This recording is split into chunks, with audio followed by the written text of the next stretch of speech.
मराठी HMBनं डोक्यावर घेतलेली एक हतबल पत्रकार परिषद नुकतीच पार पडली, ज्यात स्वतःला प्रवक्ता म्हणवून घेणाऱ्याने अक्षरशः शब्दनिशब्द कानात सांगितला आणि नामधारी पक्षप्रमुखांनी तो बोलून दाखवला. मुंबई महाराष्ट्रापासून तोडू देणार नाही हा 3 पिढ्यांपासून चालत आलेला खोटा नरेटिव्ह पुन्हा पुढे रेटला. ना विकासावर बोलले ना किती जागा लढवणार यावर. मराठी HMBनं 16 म्हणून दाखवलेल्या पत्रकार परिषदेत दोघांचे चेहरे मात्र उतरलेलेच होते. आता दुसरी बाजू बघा.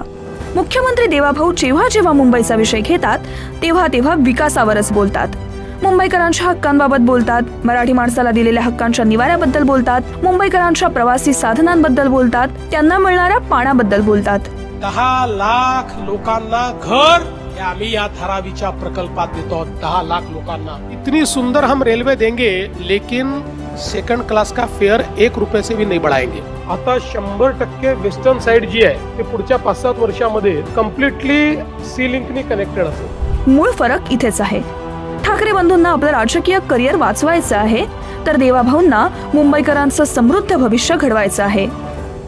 आणि हो, मुंबई तोडण्याच्या मुद्द्यावर BMCतील मराठी माणसाला भावनिक करणाऱ्यांनो, एक गोष्ट लक्षात ठेवा. तुम्ही कितीही फेक नरेटिव्ह पुढे रेटला तरी अरे कुणाच्या बापाची हिंमत नाही आहे मुंबईला महाराष्ट्रापासून तोडण्याची.